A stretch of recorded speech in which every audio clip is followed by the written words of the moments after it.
Ultimamente eu tenho pensado muito num tema, num assunto. Esse assunto é planejamento de um futuro. Como é que você tem planejado o seu futuro? De qual forma ou de qual maneira você tem vivido? A sua mente tem se ocupado?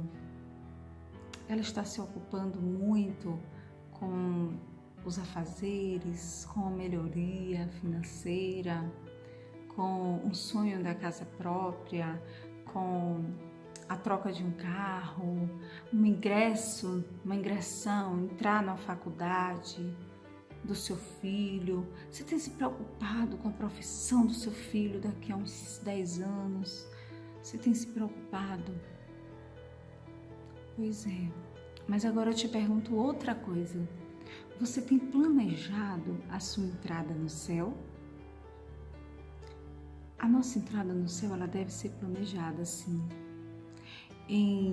Na carta que Paulo escreveu aos Coríntios, 1 Coríntios 15, no versículo 19, está escrito: se nós esperarmos em Cristo apenas nesta vida, nós somos considerados os mais miseráveis de todos os homens. Isso é muito sério, porque a gente pode não perceber, mas muitas vezes a gente tem esperado de Cristo apenas nesta vida, pedindo um milagre, pedindo uma porta aberta, uma cura. Tudo isso é legítimo, todo o nosso planejamento é legítimo, nós moramos aqui. Mas se este nosso pensamento estiver apenas, se a esperança em Deus, esperar em Deus apenas nesta terra, estiver só nesta terra, nós somos considerados os mais miseráveis de todos os homens. Isto é muito grave. Nós devemos tomar assim um cuidado. Sabe, irmãos? Sabe, queridos? Sabe, queridas? A volta de Cristo deve ser planejada por nós, deve ser almejada por nós, deve ser desejada por nós. Nós somos considerados, nós, igreja, somos considerados a noiva de Cristo. Uma noiva, ela se prepara. Uma noiva, ela se adorna. Ela se planeja. Você que está noiva agora, imagine quantos planejamentos você não está tendo para o seu casamento, quantos planejamentos, o que você vai ter para comer, o que vai acontecer. Ai, a lua de mel, são planejamentos. Haverá um casamento no dia da volta de Jesus. E você está pensando neste evento? Em Cantares, se não me falha a memória, no capítulo 7, nos versos 11 e 12, tem uma narrativa da noiva, em que ela está preparando e sonhando com a vinda do noivo. Ela diz assim: estou te esperando para andarmos no jardim, para olharmos as flores, andarmos pelas vinhas. Isso é um planejamento, isso é um sonho que nós noivas devemos ter com o nosso noivo. Você tem planejado?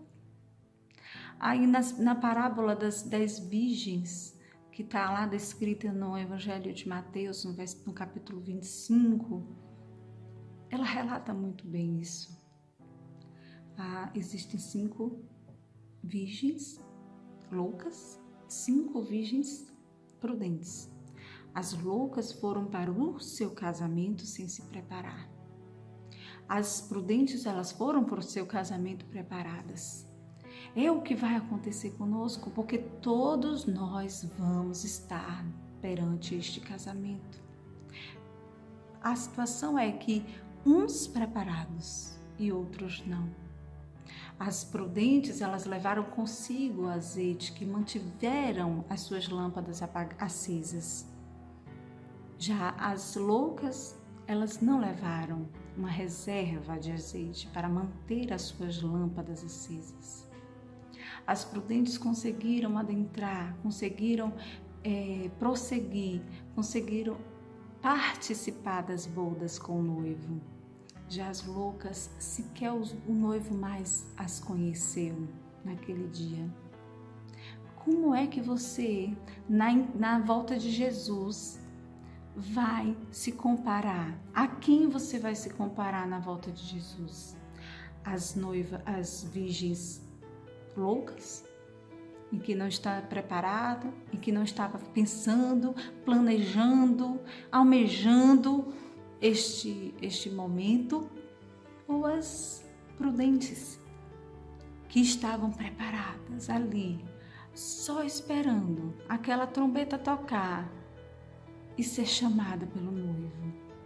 Meus queridos, você tem parado para pensar, minha querida, meu querido, de como é o rosto do Senhor Jesus, a face dele, adorá-lo vendo, porque hoje nós o adoramos sem o ver, mas imagine aquela cena, você se prostrar ao Rei dos Reis, ao Senhor dos Senhores, face a face. Isso é um desejo que tem que estar enraizado, preso nos nossos interiores.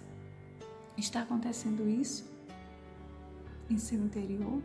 O nosso planejamento para a entrada do céu deve ser nos afastando daquilo que afasta a presença de Deus na nossa vida. O que tem feito você se afastar da presença de Deus nessa terra? Se afasta porque nós não sabemos o dia nem a hora. Nessa parábola das 10 virgens, as virgens elas estavam cochilando, quando menos espera, falou: lá vem o noivo. Só que as que estavam preparadas foram ao encontro, as que não estavam não foram. Nós temos gastado muito tempo, muita energia em ensinar para os nossos filhos e em colocar no coração dos nossos filhos os planos para esse futuro desta terra. Mas nós não temos parado para fazer com que ele deseje este céu, que é verdadeiro e é eterno, porque nada é mais passageiro do que esta terra. Eu me lembro como hoje, meu pai, quando meu filho mais velho era pequeno, ele começou a falar de Jesus na linguagem do meu filho. Meu filho gostava de todos aqueles super-heróis, de desenhos animados, e meu pai começou a falar sobre esses super-heróis. Olha, tem um herói que é maior do que todos esses heróis. Ele é maior do que o Super-Homem, ele é maior do que o Homem-Aranha, ele é maior do que o Batman, e ele faz muito mais coisas, ele passa nas pessoas. Tem gente que tá cego e ele vê, ele faz ver, gente que não ouve, ele faz ouvir, coisas que esses super-heróis eles não fazem. E ele pequenininho assim, atônito, fitando os olhos no meu pai, falou assim: vovô, e ele voa? Quer dizer, ele entrou naquela história. Quantas vezes nós deixamos de contar a verdadeira história do verdadeiro herói para contar histórias de heróis que não existem? Nós servimos a um grande herói e nós muitas vezes deixamos de contar e de falar das maravilhas deste herói, fazer com que os nossos filhos muitas vezes até adorem, gostem muito mais destes heróis mentirosos, falsos, e deixem de gostar do nosso herói maior, que é o Senhor Jesus.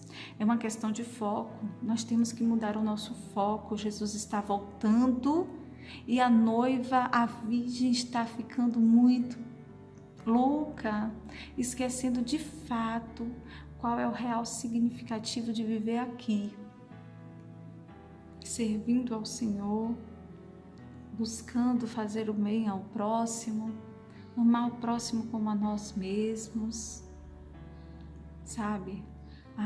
As preocupações do dia a dia têm afogado, têm sufocado os planos de Deus para a sua vida. Começa a sair um pouquinho desta esfera de preocupação, dessa esfera de ansiedade, e entre na esfera da adoração, do louvor, do desejo de almejo por ver Jesus. Amém? Que Deus te abençoe, que te guarde, que essa palavra possa estar assim, sendo como uma reflexão para o seu coração, como foi para o meu.